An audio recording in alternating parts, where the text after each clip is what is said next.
Hey everyone, what's up and welcome to the Phil Studio. Today is a great day because I'm just doing a little follow-up on the Brainstormer, which is the last gadget I designed. And yeah, like I said, it's the follow-up just because I told you that I would show you some footage of me drilling the enclosure. Well, I'm a man of his word, so I'm gonna show you the footage of how I managed to drill on properly that little LCD mount, as well as the button and LED, which are pretty okay, except for that LCD screen.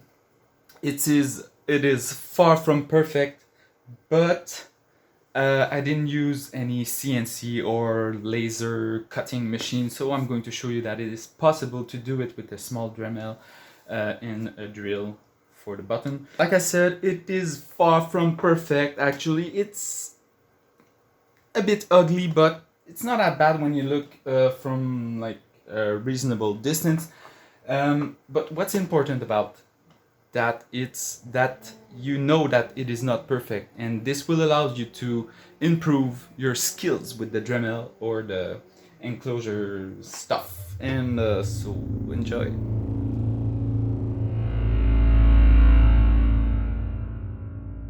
So here is myself using my favorite ever measurement tool, which is a vernier caliper, a digital measurement tool which is highly precise, and it allows me to precisely measure the LCD length and wideness. And now I'm tracing it on a squared paper, so I'm sure that it is the lines are parallel, and I'm figuring out where I'm going to place that LCD on in the acrylic casing. And like you can see, we have some screws mount that we have to go around, so that's why I measured twice before I placed them, just to be sure that it would fit. And this part is really precise. I could, if I had the chance to laser cut this, it would be like perfect and would fit really nicely. But unfortunately, I have to use the Dremel because I don't have access to these tools. So I just cut the sheet of paper from the size of the LCD, and now I am drilling with the Dremel as precisely as possible in the acrylic plastic.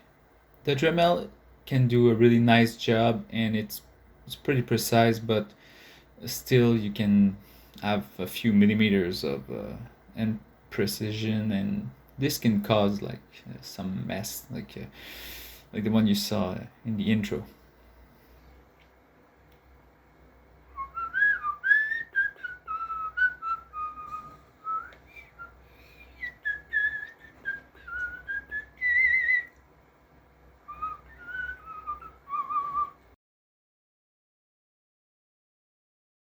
Okay, now I'm done with the enclosure. So it's time to trim like the edge because there's a lot of melted plastic. And now I figured out that I messed up a little in the corner. So I'm just like buffing the side so they just align more precisely and flat. You can see it's still not perfect. I think I did another little buffering job. Yeah, that one. That's that. And then I had to figure out where I would place the 4 screw to mount the LCD because it's not glued in place. I don't like to use glue or hot glue, but I still use sometime. Now I'm placing like the 4 little dots that I will where I will drill the hole. So I'm figuring out the the size of the screws and matching it with a Dremel bit. And here we go. And I'm using some plastic spacer just so the LCD is not like fully out of the acrylic casing. Yeah, it is pretty boring to watch, but I told you I would show you that footage, so yeah, I'm watching it at the same time as you do. Okay, and now it's time, the fun part, time to place like most of the button and the LED, and it's cool because I had they don't call it power LED, it's just regular LED housed in a little metal case. So they are more expensive than regular LED, but they have a nice finish because they are housed in a little metal case, like I just said. And under and right between the two LED, I have my nice blue push button. And it is truly a push button. It is not a momentary switch or anything. And I didn't include the Debounce library in my sketch, I think. Yeah, but I did add a 1 kilo ohm resistor to the ground, so it's a pull down resistor, so it allows to always get a true value between 0 and 1. And now I'm soldering the 470 ohm resistor to the LED, the red and the green LED, and these little wires that will goes to the ground, and then a green and a red wire for the pin of the Arduino. Yeah, I really tried to do a clean job with that one.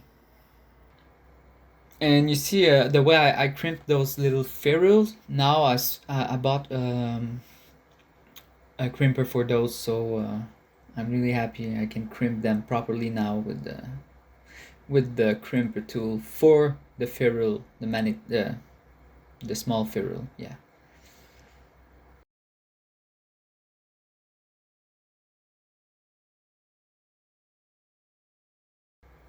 So I'm testing both LED.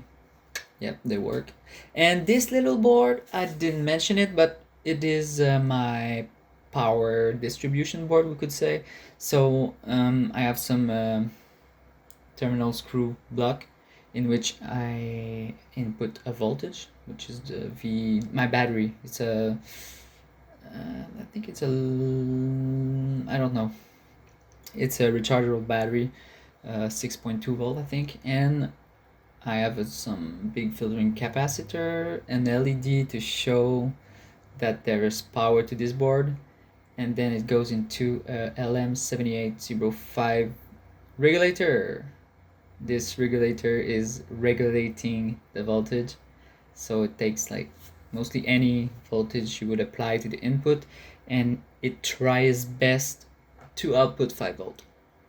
I would not recommend going over like 12 or 15 volt on the input of these little gadgets because they will dissipate like crazy. So you can see there's two rail of terminal block. One is for ground, and the other one are for the plus 5 volts. So I can power my Arduino with the 5 volt. I can power my LCD, and I can power the backlight of the LCD for the contrast. And you can see I added another small red LED at the end of this circuit. This is just like an indicator. This is an indicator to show that the LM7805 is outputting a voltage. It doesn't tell me what is the voltage, but at least I can know that there's voltage on the output. So I'm doing a little soldering job here. This is a nice part, designing these on the Vero board.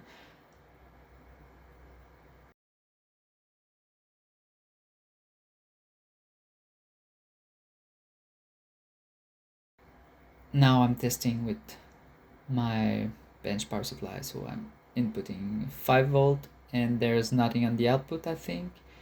Yeah, And after doing another test, there is indeed 5 volt now.